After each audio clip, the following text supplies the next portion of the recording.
There's a strange addiction buried inside the human heart, the addiction to forgiveness. We tell ourselves it's noble to forgive, holy, pure, the mark of a good soul. But what if forgiveness, when misplaced, is the very thing keeping you in chains? They say forgiveness sets you free, yet sometimes it locks you inside the same room with the people who broke you. That's the paradox no one wants to talk about. We live in a world that glorifies letting go, turning the other cheek and moving on. But the Stoic philosophy offers a deeper kind of wisdom, a quieter, more discerning truth. Forgiveness, according to the Stoics, is not a moral duty. It's a choice guided by reason, not emotion. Because not everyone deserves forgiveness, and some wounds should not be reopened in the name of virtue. Think about it. The people you should never forgive are not defined by your anger, but by their patterns. The ones who drain your peace and call it love. The ones who betray your trust, apologize, and do it again. The ones who use your kindness as a leash. That's not forgiveness. That's emotional detachment gone wrong. Marcus Aurelius once wrote, "The happiness of your life depends on the quality of your thoughts. If your thoughts are chained to resentment, forgiveness won't save you. If your thoughts are bound to guilt, letting go won't heal you." Real freedom, the kind the Stoics lived and died for, begins when you stop carrying what doesn't belong to you. Forgiveness has been sold as the ultimate form of strength. But sometimes self-respect is the greater one, because it takes courage to say no. You don't get to hurt me twice. Forgiveness without boundaries isn't peace, it's self-abandonment. And the longer you forgive the wrong people, the further you drift from who you truly are. In the Stoic life lessons, forgiveness is about clarity, not sentiment. It's understanding that you can wish someone peace and still never let them near you again. You can love humanity and still walk away from individuals who poison your soul. True wisdom is knowing when to release and when to protect. And that's what this journey is about. Because before you learn who to forgive, you must learn who not to. So as we step into the 4 kinds of people you should never forgive, remember this: forgiveness is not a moral race. It's a reflection of your personal growth mindset, a mark of how much you value your peace. Forgive when it frees you, but if it costs you yourself, let it go. First person, the manipulator, the one who uses your kindness as control. There's a certain kind of person who studies your kindness like a map. They learn where your compassion lives, and then they move in. They don't demand power. They earn it quietly through guilt, through charm, through your own desire to be good. And by the time you realize it, your peace no longer belongs to you. These are the people you should never forgive. The manipulators. The emotional thieves, the ones who use your empathy as leverage. Because to them, your kindness isn't something to honor. It's a tool to control you. You know the type. They appear when you're strong enough to give, but uncertain enough to doubt yourself. They say, "I need you," and for a moment it feels good. You feel important, needed, valued. That's the addiction, the illusion of purpose. We crave to be the one who saves, the one who understands, the one who heals. But in the Stoic philosophy, this craving is just another chain. Marcus Aurelius reminds us, if it is not right, do not do it. If it is not true, do not say it. And here's the truth. Being kind to a manipulator isn't compassion. It's self-neglect dressed in virtue. The Stoic life lessons teach us to act with reason, not emotion.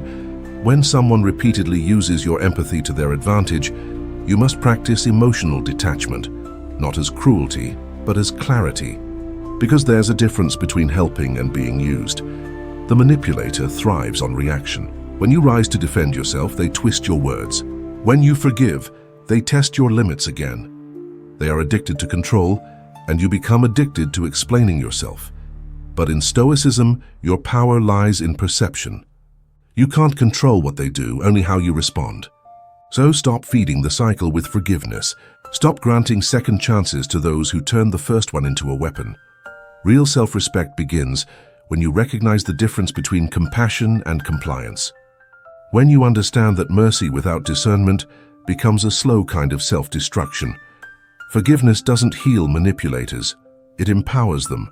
They don't change because you forgave them. They change when they lose access to you. So walk away not in anger but in wisdom. Forgive them silently if you must, but never let them return to the place where they can harm you again. That's personal growth.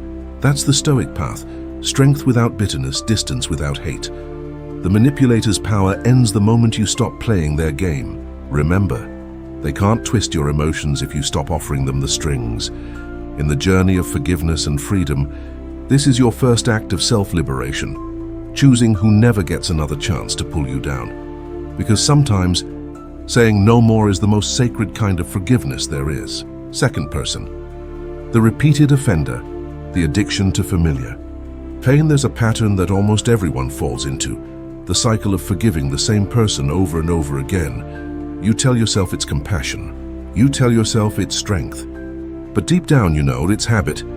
We become addicted to familiar pain, to the rhythm of disappointment followed by apology, to the comfort of maybe they'll change, because the human mind would rather stay in a predictable pain than risk the unknown of peace. These are the people you should never forgive, the ones who apologize just enough to reset your hope, the ones who break your trust not once but over and over until betrayal feels almost normal. Seneca, one of the great voices of Stoicism philosophy, once said, "To be wronged once is misfortune. To be wronged twice is carelessness. Forgiving the unchanging is not noble. It's self-betrayal disguised as mercy." The Stoic life lessons teach that repetition without reason is folly. A wise person learns from pain once. A foolish one calls the same fire fate. But you were never meant to live on repeat. Forgiveness becomes dangerous when it blinds you to patterns. You forgive, hoping to restore peace. But peace cannot grow where your boundaries are constantly being broken. There's a moment in every cycle when you feel that quiet dread, that sinking realization. They haven't changed. I just wanted to believe they did. And that's the turning point. That's where emotional detachment becomes your liberation. Not coldness, not revenge, just clarity. Marcus Aurelius wrote, "The soul becomes dyed with the color of its thoughts.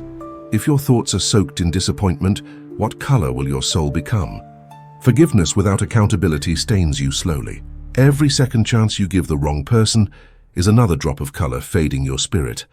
Self-respect is not hard-heartedness, it's spiritual hygiene. You wash off what keeps you unclean. You walk away from what keeps you unhealed. You cannot grow in a garden that keeps replanting the same weeds. And you cannot build a personal growth mindset if you keep living in repetition disguised as loyalty.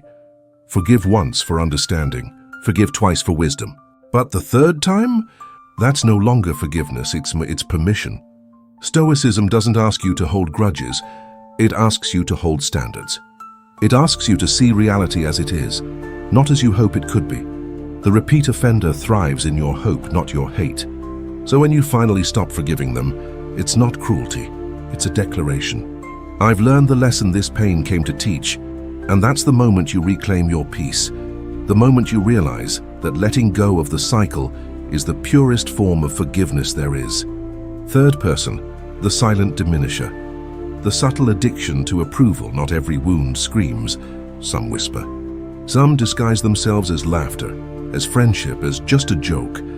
There's a kind of person who doesn't break you outright. They erode you, little by little.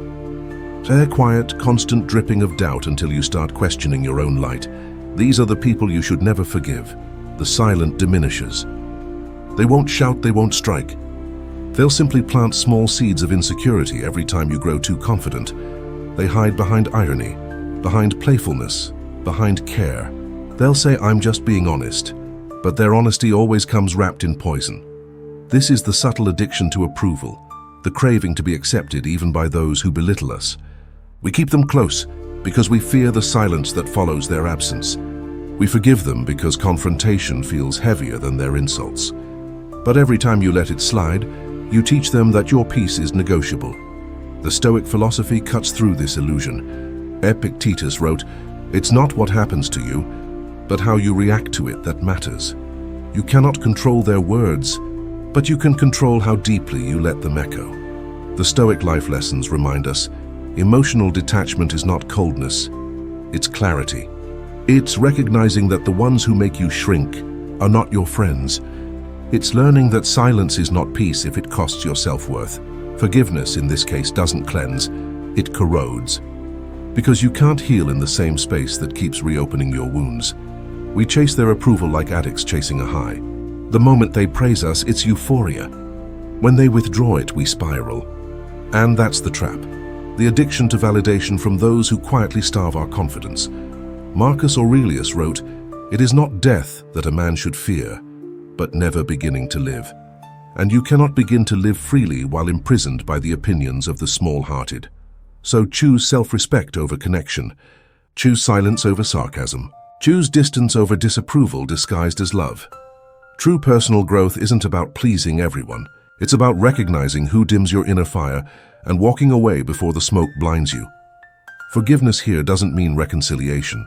It means refusing to give their words power over your peace. It means no longer replaying their criticism in your mind at night. Detach, observe, move on. Don't curse them, don't hate them. Simply stop seeking warmth from cold hands. Because the Stoic path isn't about hardening your heart. It's about protecting it.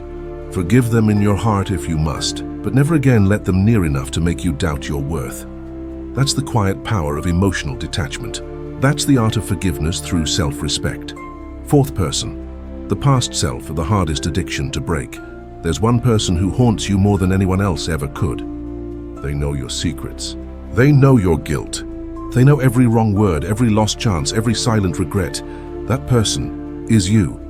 We often talk about the people you should never forgive, but the hardest one to release is the version of yourself that you keep dragging through time.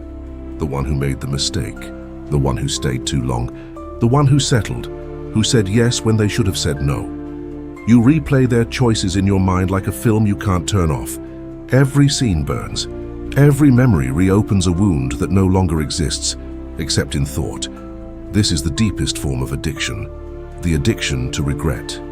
We cling to our old selves, thinking that if we keep suffering, somehow it will undo the past. But the Stoic philosophy teaches something far more liberating.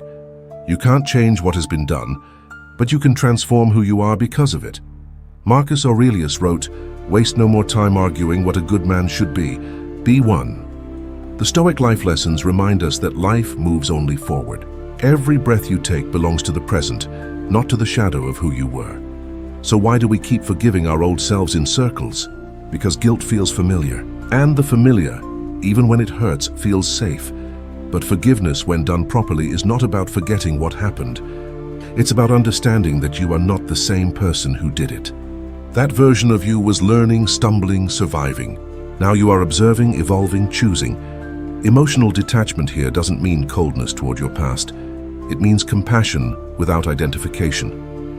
You can look at your former self with empathy, but you don't have to become them again. Self-forgiveness without transformation is just nostalgia in disguise.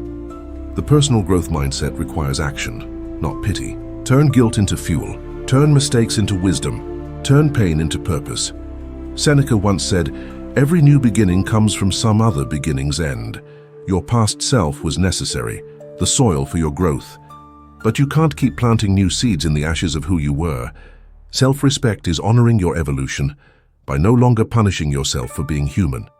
Because every great mind, every Stoic, every philosopher fell before they rose. So forgive, yes, but forgive through transformation, not sentiment. Forgive by building a life that your old self could only dream of. The truth is, the person you need to stop forgiving is not your past. It's your present hesitation to become more. Release the old version of you. Not with bitterness, not with shame, but with quiet gratitude. Because they walked through pain so you could stand here, wiser, freer, and finally awake. That is forgiveness as evolution, and it's the highest form of Stoic peace. There comes a moment when silence feels heavier than words. When you've forgiven, explained, justified, and still the peace doesn't return. That's when you realize forgiveness alone is not freedom. True freedom begins with self-respect. And sometimes self-respect requires doing the hardest thing imaginable, not forgiving certain people, not out of hate, but out of wisdom. The Stoic philosophy doesn't demand sainthood. It asks for clarity. Marcus Aurelius never said, "Love everyone who hurts you." He said, "Accept what is necessary and let go of what is not." The people you should never forgive are not your enemies. They are your teachers. They taught you boundaries. They taught you discernment. They taught you that kindness without limits turns into self-erasure. Each of them, the manipulator, the repeat offender, the silent diminisher, and even your past self, reveals one great Stoic truth. Peace is not given, it's chosen. And that choice is made not once but daily. Every morning you decide whether to reopen the door to old pain or to step into new strength. Forgiveness in its pure form is not weakness, it's wisdom. It's knowing what deserves your energy and what no longer earns your attention. It's refusing to let resentment own your mind, but also refusing to let guilt own your soul. Epictetus said, "No man is free who is not master of himself." And mastering yourself begins by mastering your boundaries, by saying, "This is where my peace lives, and not everyone gets an address here." The Stoic life lessons remind us that emotional detachment isn't cruelty, it's clarity. It's choosing not to be pulled into chaos by those who thrive in it. It's walking away not because you stopped caring, but because you finally started caring about yourself. This is the personal growth mindset at its highest form, where forgiveness meets discernment and compassion meets strength. Where you learn that letting go isn't always spiritual surrender. Sometimes it's strategic protection. So forgive when it frees you, forget when it heals you, but never forgive at the expense of your self-worth. Because there are people who don't deserve another chance, habits that don't deserve another day, and memories that don't deserve another replay. The Stoics called it living according to nature, and nature never clings to what's already dying. So close the chapter gracefully. Thank every pain for what it taught you, and walk forward, lighter, clearer, unshakable, because forgiveness is peace, but boundaries are power. And when you combine the two, you become untouchable.